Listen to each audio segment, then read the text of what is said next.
नमस्कार, good morning. मैं समाउलक, आप सभी का दोस्त और भाई, आज फिर एक नए वीडियो के साथ आपके सामने हाजिर हुआ हूं। आप लोग हेडलाइन देख कर के समझ गए होंगे कि आज किस टॉपिक पे बात हो रही है। ये जो देश का मौजूदा हालात है उसी पे थोड़ा सा डिस्कस है। अगर वीडियो अच्छा लगे, समझ में आए बात, तो शेयर कर दीजिएगा, लाइक कर दीजिएगा और सब्सक्राइब कर दीजिएगा। चलिए बात शुरू करते हैं। मौजूदा हालात जो है, विदेश नीति पे कुछ थोड़ी बहुत मैं जानकारी शेयर कर दूं आपके साथ, आप लोगों के साथ, कि आजकल हमारे प्राइम मिनिस्टर साहब 2-4 दिन पहले इजराइल गए हुए थे। कहाँ गए थे? इजराइल गए थे। इजराइल वही है, देश है जो कि किसी की जमीन पे कब्जा कर करके कुछ दिनों से 70-75 साल से खड़ा है। मेरा देश जो है, इजराइल को 1950 में मान्यता दे दिया था।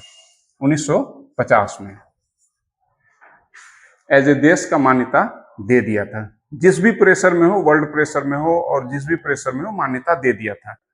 लेकिन मान्यता देने के बाद अभी तक हमारे देश में 1950 से लेकर के अब तक 15 लोग प्राइम मिनिस्टर बने हैं। कितने?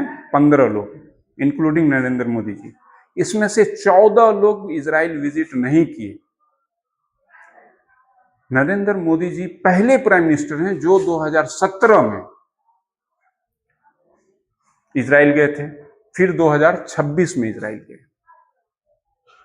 क्या आप बता सकते हैं कि वो जो 14 लोग थे जो प्राइम मिनिस्टर हुए, पंडित जवाहरलाल नेहरू से लेकर के डॉक्टर मनमोहन सिंह तक में, इंक्लूडिंग अटल बिहारी वाजपेयी जी जो कि बीजेपी के ही प्राइम मिनिस्टर थे, वो क्यों नहीं गए? आप लोगों को पता है कि वो क्यों नहीं गए? क्या वे लोग पढ़े लिखे नहीं थे? क्या उसके पास अच्छी जानकारी नहीं थी? क्या उसके पास अच्छे सलाहकार नहीं थे? सब चीज था, लेकिन गया क्यों नहीं? तो उससे पहले आपको कुछ भौगोलिक चीज समझना पड़ेगा इजराइल और उसके आसपास का। सबसे पहले बता दूं कि इजराइल जो है एक फिलिस्तीन की जमीन पे बसा हुआ एक छोटा सा डॉट के बराबर देश है, आजकल देश कहलाता है। उसके चारों तरफ 57 मुस्लिम कंट्री हैं, 57 मुस्लिम कंट्री हैं। और इस सभी 57 मुस्लिम कंट्री के साथ हमारा बहुत अच्छा रिश्ता है, रिश्ता था। अब कब तक रहेगा ये पता नहीं है। इस 57 मुस्लिम कंट्री में around 1 crore Indian, 1 crore Indian, including Hindu और मुस्लिम्स। ऐसा नहीं कि सिर्फ मुसलमान ही नौकरी कर रहे हैं, नहीं, हिंदुओं की संख्या ज्यादा है इसमें भी। ये इस 57 कंट्री में नौकरी कर रहे हैं। नौकरी से जो पैसे आ रहे हैं हमारे देश में, जो पैसा अपने घर वो भेज रहा है इंडिया, वो कितना भेज रहा है? सुनिएगा, कान पे विश्वास नहीं होगा। 40 अरब डॉलर, अराउंड 40 अरब डॉलर हमारे खजाने में हर साल आता है वहां से। ये सिर्फ नौकरी वालों की मैं बात कर रहा हूँ, जो नौकरी से सैलरी उठा के हमारे यहाँ भेजता है। मैं बिजनेस की बात नहीं कर रहा हूँ, बिजनेस का इससे कोई लेना देना नहीं है। अब आते हैं, हमारे यहाँ जितना मैन्युफैक्चर होता है, जो हम लोग अपना सामान एक्सपोर्ट करते हैं, बाहर भेजते हैं, उस सामान का 70%, 70% सामान इसी 57 मुस्लिम कंट्री में जाता है।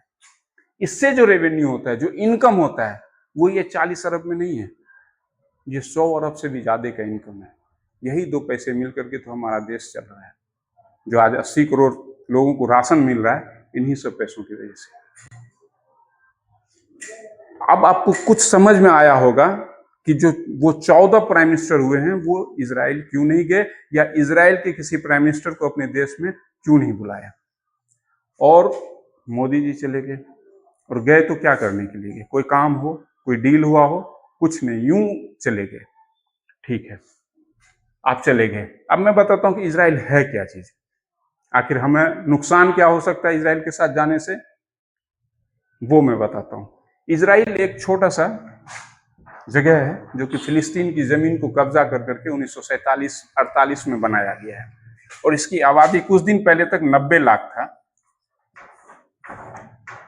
2 साल पहले हमास और ईरान के हमले की वजह से लगभग 20 लाख इजरायली फिलिस्तीन की जमीन छोड़ के भाग चुका है। अब बचा लगभग 60 से 70 लाख यहाँ पे बचे हुए लोग हैं। ये भी भागने की तलाश में है, कभी भी भाग सकता है। ठीक है, 90 लाख की आबादी है। ये हमसे कुछ नहीं खरीदता है। आजकल कुछ अंधभक्तों को नौकरी दिया हो, बेरोजगारी की हमारे यहाँ तो वो आलम है कि लोग कहीं भी नौकरी करने के लिए चले जाएं। तो कुछ लोगों को यूपी वगैरह से नौकरी दिया गया है। तो ये हमसे कुछ खरीदता नहीं है, हमें बेचने की ही कोशिश करता है, मतलब कि इससे हमें कोई फायदा नहीं है, नुकसान ही होगा। कुछ हम इससे खरीदेंगे तो हम इसको पैसा देंगे। ये वही इजराइल है। अब ये एंटी मुस्लिम है, इसके साथ जाने का मतलब है कि इस 57 कंट्री को नाराज करना है। इसके साथ नाराजगी का मतलब है कि हमारे 1 करोड़ भाइयों की नौकरी खतरे में आएगी, इसकी नौकरी खतरे में आएगी, हमारा जो 70% एक्सपोर्ट है वो इफेक्टेड होगा। इन सब वजह से जो वो 14 लोग थे जो प्राइम मिनिस्टर हुए हिंदुस्तान के, वो नहीं विजिट किए, क्योंकि उसको ये चीज बचाना था, लोगों की नौकरी बचानी थी, रोजगार बचाना था, उसे एंटी मुस्लिम नहीं दिखना था।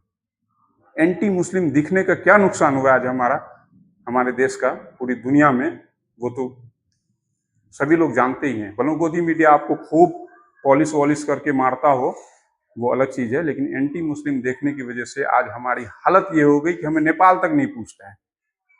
ऑपरेशन सिंदूर हुआ, पाकिस्तान हमारे यहाँ पहले हमला किया, हम लोग हमला किए, नेपाल जैसा एक देश भी हमारे साथ खड़ा नहीं हुआ, एक आवाज नहीं उठाया हमारे लिए। बांग्लादेश, कोई भी हमारे साथ नहीं खड़ा हुआ। अब बताइए, और हम लोग उठा करके मुंह उठाए चले गए इजराइल बिना किसी काम का। अब क्या कह रहे मीडिया, वो हमें हथियार देगा, इजराइल हमें हथियार बेचेगा। ये वही इजराइल है जो खुद बचने के लिए अमेरिका के हथियार पर डिपेंडेंट है। ये वही इजराइल हमें हथियार बेचेगा जो कि एक गाजा में हमास को नहीं हरा सका 2 साल तक में। अमेरिका और इजराइल दोनों मिलकर लड़ा है हमास के खिलाफ। इसके पास सिर्फ 20,000 लड़ाके थे। लड़ाका समझते हैं, एक तो बंदूक का नापर होगा, वही होगा, उसके पास और कुछ नहीं होता है। 20,000 को गाजा में ये इजराइल और अमेरिका मिल के नहीं हरा सका। और गाजा की लंबाई में बताता हूँ, 40 किलोमीटर है और चौड़ाई 11 किलोमीटर है। इसी में लगभग जो है 20 लाख फिलिस्तीन रह रहा है, और इसी में 20,000 हमास वाले भी हैं। इस 20,000 को जो इजराइल और अमेरिका मिल के नहीं हरा सका, वो इजराइल हमें हथियार बेचेगा। सोचने से बड़ी बात है ना, कि जो एक हमास को नहीं हरा सका, उसके साथ समझौता करना पड़ा, सीज फायर करना पड़ा, सीज फायर करके अपने बंदे को छुड़ाना पड़ा। सीज फायर और समझौता जानते हैं किसके बीच में होता है? जब 2 लोग बराबरी के होते हैं, मतलब हमास और इजराइल दोनों अभी एक बराबर खड़ा है। उसके बाद हम लोग क्या करते हैं, एंटी मुस्लिम दिखने के लिए इजराइल चले जाते हैं।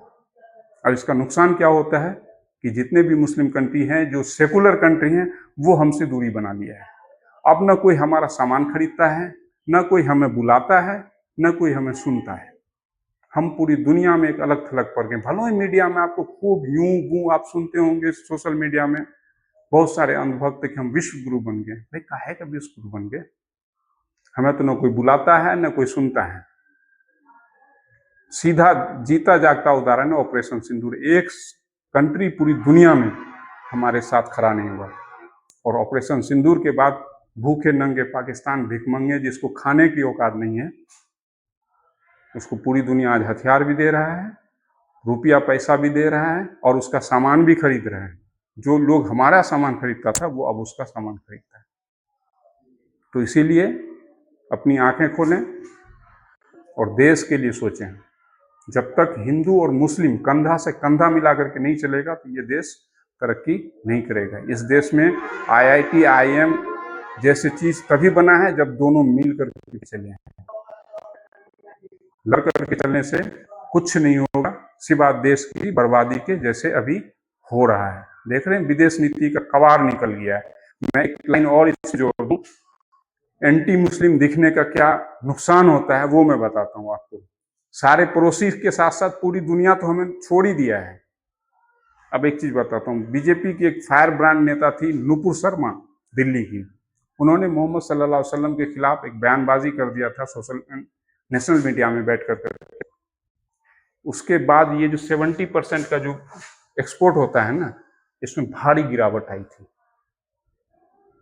हमारे विदेश मंत्री झोला लेकर के 1 महीना तक गल्फ कंट्री की 57 कंट्री के हर दरवाजे पर गया था, सिर्फ ये समझाने के लिए कि नुपुर शर्मा से हमारा कोई लेना देना नहीं है, वो फ्रिंज एलिमेंट, हमने उसको पार्टी से निकाल दिया, सिर्फ इतनी सी बात के लिए। और अगर हम इजराइल के साथ जाकर के खड़े हो गए, जहां से कि पूरी दुनिया आज अलग हो चुका है, तो बताइए कि हमारे इस 70% एक्सपोर्ट का क्या होगा, और इस 1 करोड़ लोग जो वहाँ नौकरी कर रहे हैं उसका क्या होगा, ये 40 अरब डॉलर जो वहाँ से आ रहा है इसका क्या होगा। सोचिए, समझिए, बताइए। और अगर आपको मेरा चैनल अच्छा लग रहा हो, मेरा वीडियो अच्छा लग रहा हो, तो आप चैनल को सब्सक्राइब करें, लाइक करें और कमेंट करें और अपने दोस्तों के साथ शेयर भी करें। थैंक यू, धन्यवाद।